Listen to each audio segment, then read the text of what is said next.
शुरू करते हैं। O H M apostrophe S law, Ohm's law. ठीक है, ओम्स लॉ किसने दिया? ओम्स लॉ दिया है एक बंदे ने जो जर्मन का है। हाँ, जर्मन का फिजिक्स था, जर्मन का थर्ड जर्मन फिजिक्स,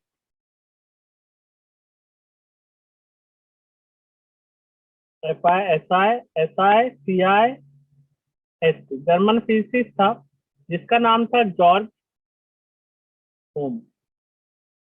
ठीक है, और इन्होंने ये लॉ दिया 1827 में।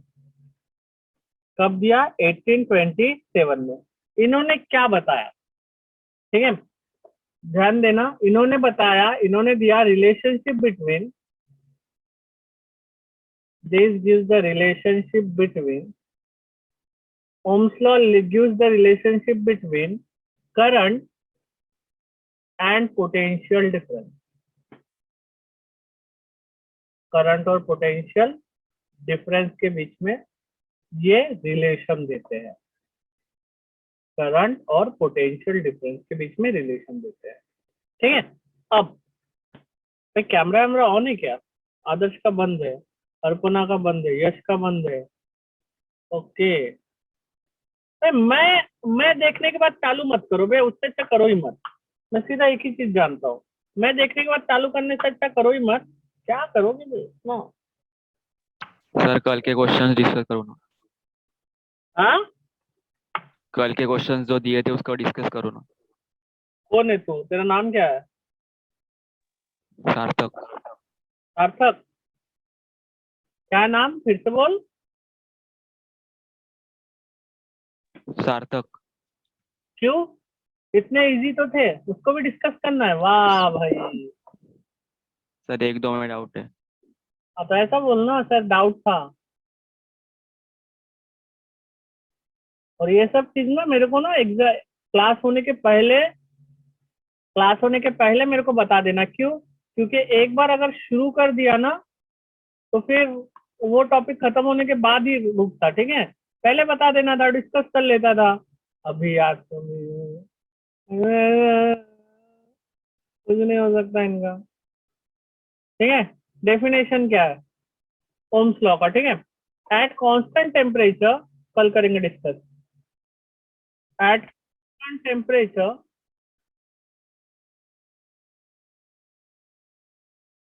याद रखना मोस्ट इंपॉर्टेंट ये वर्ड है, एट कांस्टेंट टेम्परेचर, क्योंकि यही हम भूल जाते हैं।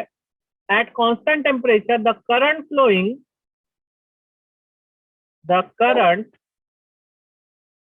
flowing through the conductor,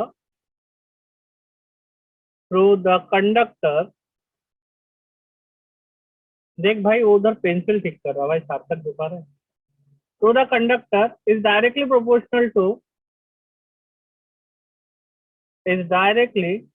और तूने तो मेरे को भेजा ही नहीं सार्थक, तूने तो होमवर्क ही नहीं भेजा मेरे को।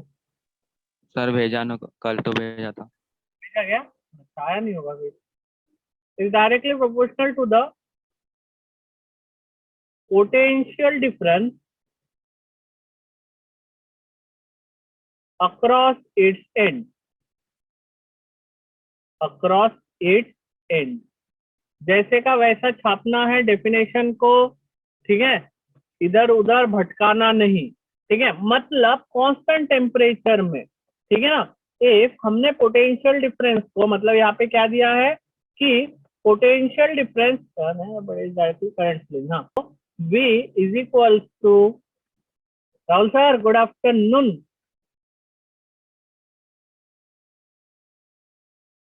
ये राहुल सर आए क्या? चले गए क्या Rahul sir? Hello hello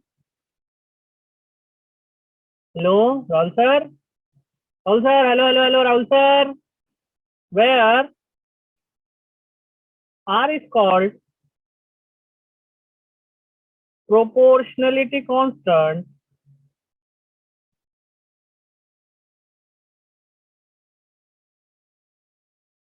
and also known as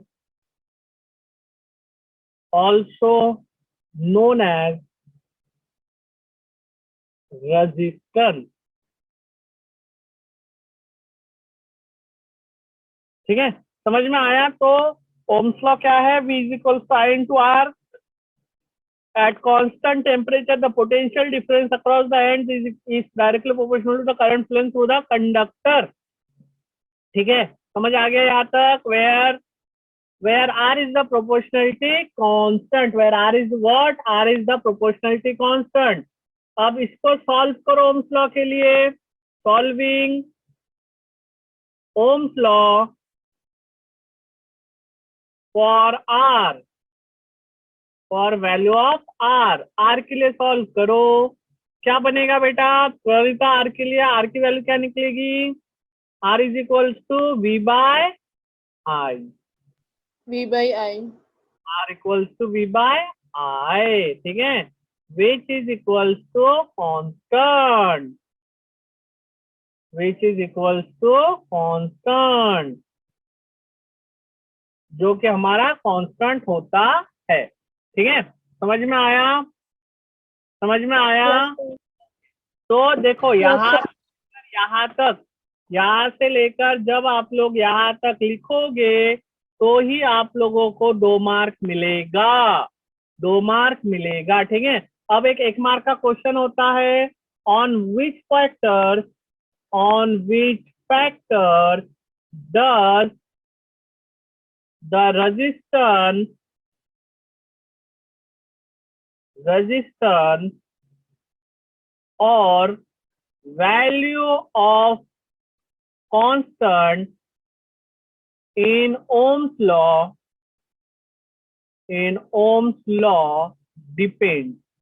ठीक है, मैंने 2 क्वेश्चन को एक साथ मर्ज किया.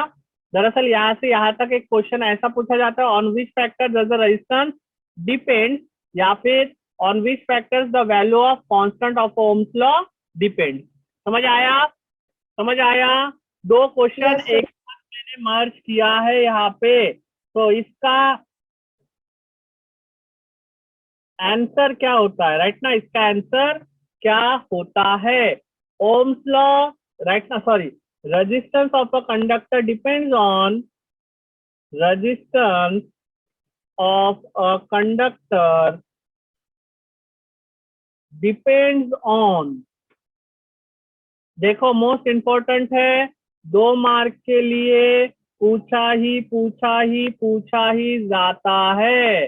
तो किस पे डिपेंड होता है? 4 चीजों पे डिपेंड होता है. सबसे पहला है लेंथ ऑफ अ कंडक्टर. दूसरा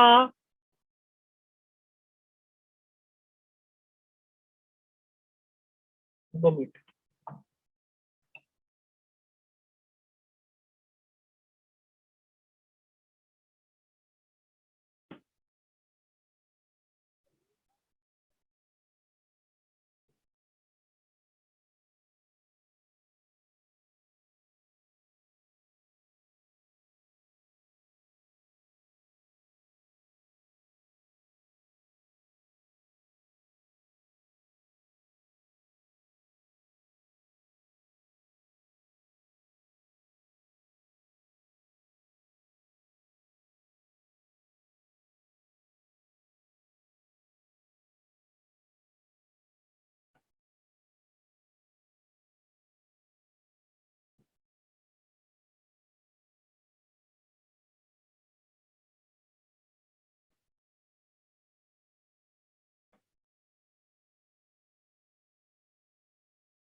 सॉरी यार, थोड़ा सा गर्मी लग रही थी इसलिए पानी खत्म हो गया था.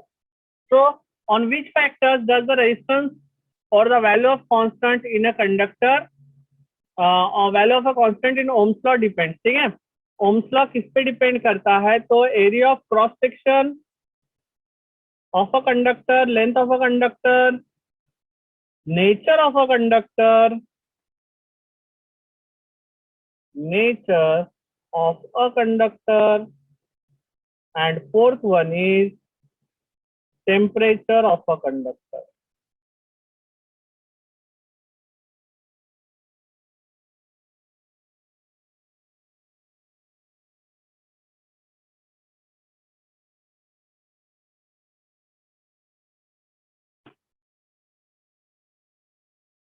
समझ में आया? ये चार फैक्टर्स पे डिपेंड करता है रेजिस्टेंस। ये चार फैक्टर पे डिपेंड करता है रेजिस्टेंस। फिर से बता रहा हूँ, ये चार फैक्टर्स पे डिपेंड करता है रेजिस्टेंस। ठीक है, ये चार फैक्टर पे डिपेंड करता है रेजिस्टेंस। ठीक है, length of a conductor, area of cross section of a conductor, nature of a conductor and temperature. Length यानी जैसा फॉर एग्जांपल ये मेरा कंडक्टर है, ठीक है, ये मेरा कंडक्टर है, कंडक्टर के अंदर ये छोटे छोटे मेरे इलेक्ट्रॉन्स है, फ्री इलेक्ट्रॉन्स है कंडक्टर में। अब लेंथ का मतलब यहाँ से यहाँ तक इसका लेंथ कितना होगा वो बाद में देखेंगे। लेंथ के साथ डायरेक्टली प्रोपोर्शनल है कि इनडायरेक्टली प्रोपोर्शनल है, लेंथ बढ़ने से रेजिस्टेंस बढ़ता है कि कम होता है। ये है उसका एरिया ऑफ क्रॉस सेक्शन, यानी इसका डायमीटर कितना है। नेचर, नेचर का मतलब होता है कि ये कंडक्टर किससे बना है, किससे बना है। ठीक है, पता नहीं मेरे को किससे, कैसे लिखते किससे, पता नहीं, ठीक है होगा, ठीक है। मेरे को नहीं पता, ठीक है, कौन से चीज से बना है, ठीक है, कौन से चीज से बना है। कौन से तो लिख सकता हूँ मैं, मेरे को आता है कौन से लिखना। कौन, अभी भाई कौन, हाँ कौन से चीज, चीज कमी की मात्रा चीज, ठीक है, कौन से चीज से बना है। ठीक है, nature of area of cross section मतलब nature of nature of conductor मतलब ये कौन सी चीज से बना है। जैसे फॉर एग्जांपल अगर मैंने बोला आयरन से बना है और मैंने बोला गोल्ड से बना है, ठीक है, तो क्या बोलोगे, या ठीक है, तो मेरे को क्या बोलोगे कि सर आयरन और गोल्ड दोनों गुड कंडक्टर है, बट आयरन में से करंट कम फ्लो होता है और गोल्ड में से करंट ज्यादा फ्लो होता है। मतलब गोल्ड गुड कंडक्टर है नेचर के हिसाब से और आयरन नेचर के हिसाब से गोल्ड से कम कंडक्टर है। टेम्परेचर, अब अगर मैंने बहुत ज्यादा, एक तो मैंने 30 डिग्री पे रखा है एंड दूसरे को रखा है मैंने 45 डिग्री पे। 30 डिग्री पे सपोज इसके पास, इसके अंदर 10 इलेक्ट्रॉन है, 30 डिग्री पे सपोज इसके पास 3 इलेक्ट्रॉन है, लेकिन 45 डिग्री में इसका इलेक्ट्रॉन क्या हो जाएगा, इसका इलेक्ट्रॉन 3 से 10 बन जाएंगे, या 3 से हो सकता है 5 बन जाए, या 3 से 6, क्योंकि इलेक्ट्रॉन जितना एनर्जी मिलेगा उतना इलेक्ट्रॉन क्या होंगे, एक्साइट होंगे, होंगे कि नहीं होंगे। समझ आया? तो ऐसे इन चीजों पे डिपेंड रहता है, ठीक है, इन चार फैक्टर्स पे डिपेंड रहता है। अब अगर मैंने आपको रेजिस्टेंस का सिंपल डेफिनेशन लिखने के लिए बोला on the basis of formula, ये जो फॉर्मूला है इस फॉर्मूला में अगर मैंने सिंपल बेसिस फॉर्मूला पे, ठीक है, सिंपल इसका डेफिनेशन पूछा तो इसका डेफिनेशन सिंपल में क्या लिखोगे, it is the ratio of, it is the ratio of potential difference, potential difference applied between the ends of a conductor and the current flowing through it is a constant। ठीक है ना, देखो V by I यानी potential difference, V यानी potential difference provided at the end, I यानी current flowing through the is nothing but constant, और इसी को हम क्या बोलेंगे, this is there nothing but resistance. But ये डेफिनेशन हम मोस्टली इस्तेमाल नहीं करते हैं, ठीक है, ये डेफिनेशन हम मोस्टली इस्तेमाल नहीं करते हैं। हम क्या करते हैं, it is the property of a conductor to oppose the flow of electron, ये प्रॉपर्टी, ये डेफिनेशन हम इस्तेमाल करते हैं, ठीक है। और it is the property of a conductor to oppose the flow of electrons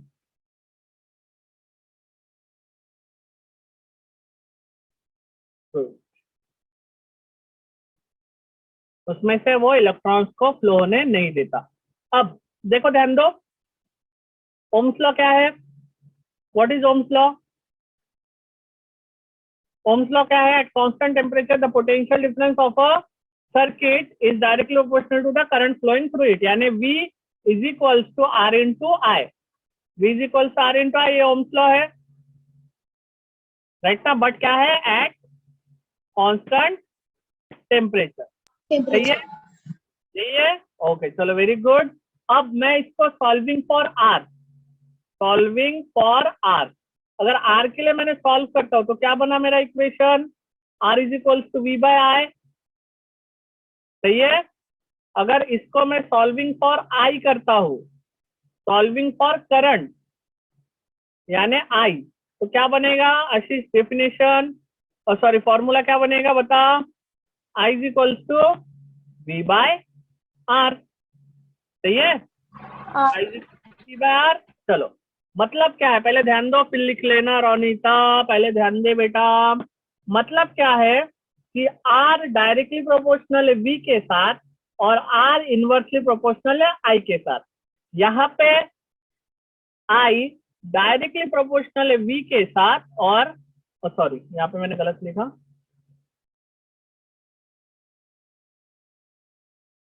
inversely proportional है I के साथ। ठीक है? I डायरेक्टली प्रोपोर्शनल है V के साथ और I इनवर्सली प्रोपोर्शनल है R के साथ। मतलब डायरेक्टली प्रोपोर्शनलिटी का मतलब क्या होता है जल्दी बताओ? कि अगर मैंने V को बढ़ाया, पोटेंशियल डिफरेंस बढ़ाया, तो R भी बढ़ेगा। सही है? सही है? Yes, sir. हाँ सर। दो चीजें निकलती है। क्या क्या दो चीजें निकलती है? if V is doubled, R also gets doubled.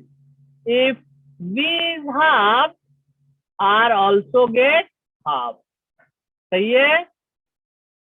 सही है? Yes, sir. हाँ sir. Yes, अब sir. इसमें क्या समझ में आता है? यहाँ इस फॉर्मूले से क्या समझ में आता है आप लोगों को? कि R is inversely proportional to I।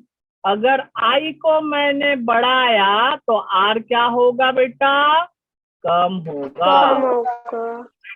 मतलब इसमें हमें दो चीज मिलती है। कौन सी दो चीज मिलती है? अगर मैंने I को आधा किया, I को आधा किया, ठीक है ना? I को क्या किया?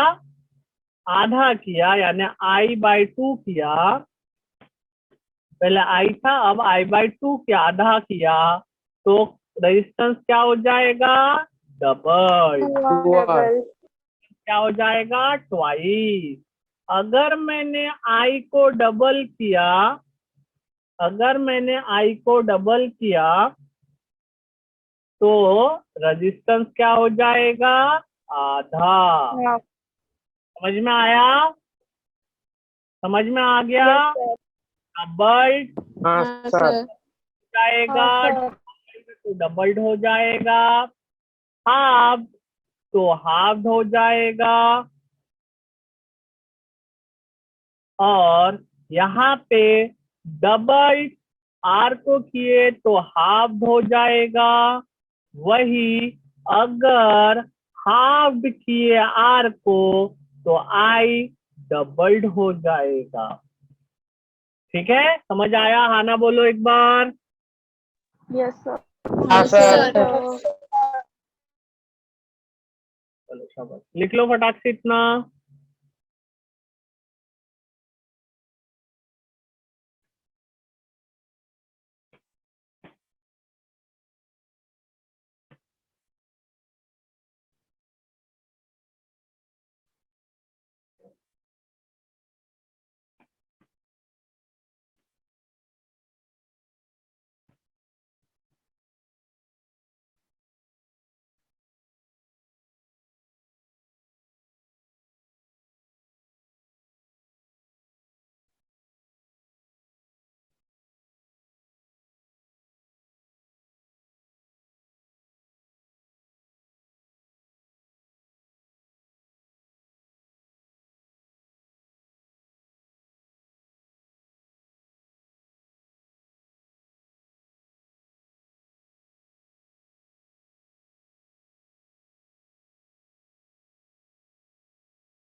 ठीक है, हो गया बेटा यहाँ तक?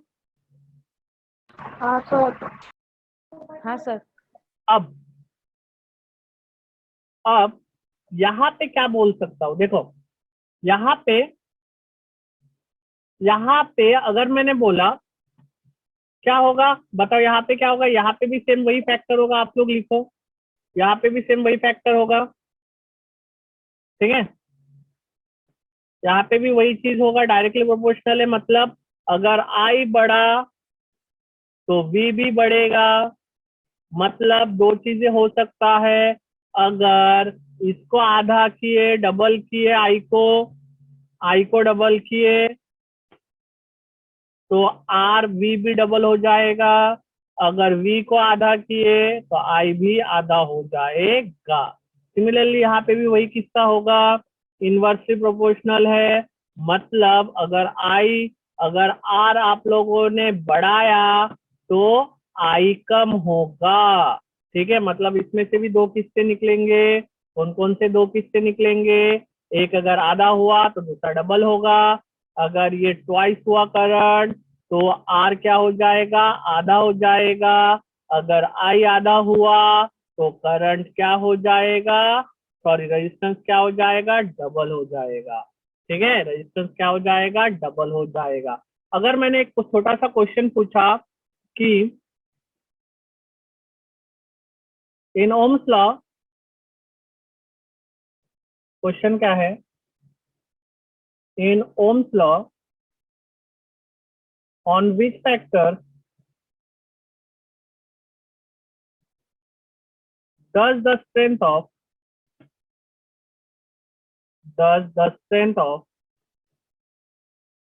electric current depend, electric current depend, किसके ऊपर इलेक्ट्रिक करंट का स्ट्रेंथ डिपेंड है, तो आई किसके ऊपर डिपेंड है, देखो यही फॉर्मूला से हमें समझ में आता है, यही फॉर्मूला से समझ में आता है, आई किस किस के ऊपर डिपेंड करता है, बताओ आई किस किस के ऊपर डिपेंड करता है, therefore the strength of current,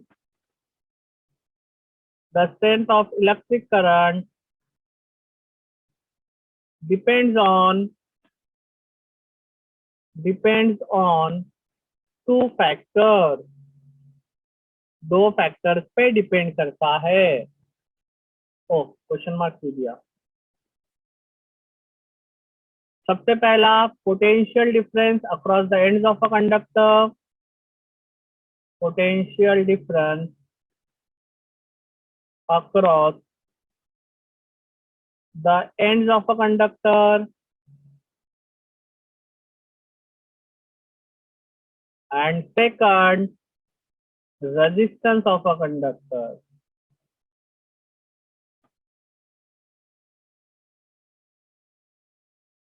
समझ में आया, ये दो फैक्टर पे strength of a conductor depend करता है।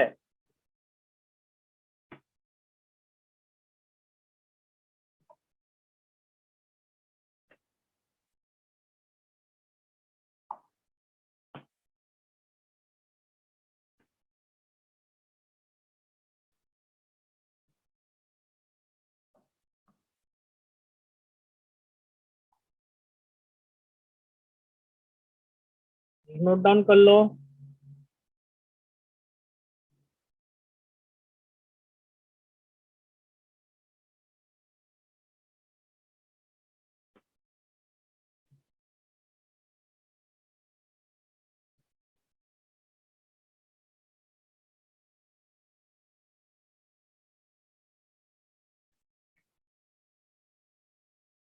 ठीक है, हो गया।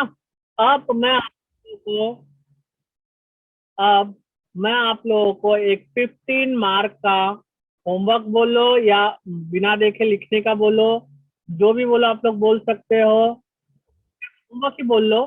मैं आप लोगों को 15 क्वेश्चन का होमवर्क दे रहा हूँ, ठीक है, मुझे 5 बजे के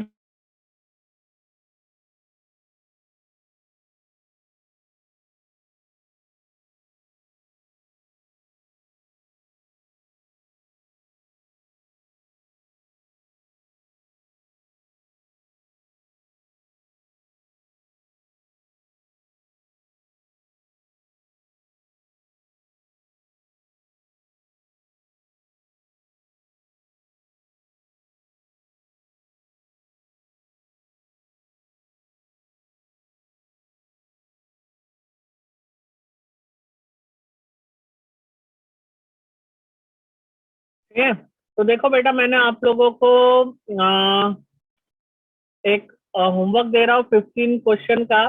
ठीक है, मुझे फटाक से सॉल्व करके भेजना, मैं फिर से बता रहा हूँ, सॉल्व करके डेली का डेली भेजो। कल पूरे जितने भी रहेंगे हम पूरे डाउट क्लियर करेंगे कल। ठीक है, कल डिस्कस करते हैं। ओके, ठीक है, समझ आया? Yes sir. ठीक है, बढ़िया।